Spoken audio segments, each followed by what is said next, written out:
जों फुङाव जोंनि मोनसे समनि मानास मावजिगेन्द्रि इक'टुरिज्म ससाइटिनि गाहाय नेहाथारि सार फोजोंसार नार्जारिनि खौरां हरनाय लोगो लोगो जोङो मानास मावजिगेन्द्रि इक'टुरिज्म ससाइटिनिफ्राय थांनानै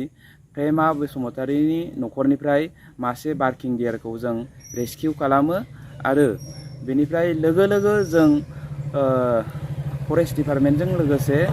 जोंनि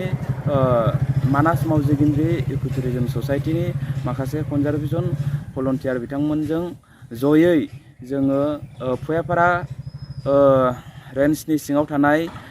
टेकलाय दैमा एरियायाव थांनानै जोङो बेखौ जयै रिलिज खालामो आरो बेफोरबायदि खामानिखौ जों मानास मावजिगेन्द्रि इक'टुरिज्म ससाइटिया 2003 मायथाइनिफ्रायनो दिनैसिम हर सान जिरायालासे जों हाबा मावगासिनो दङ आरो उनावबो मावलांबाय थागोन।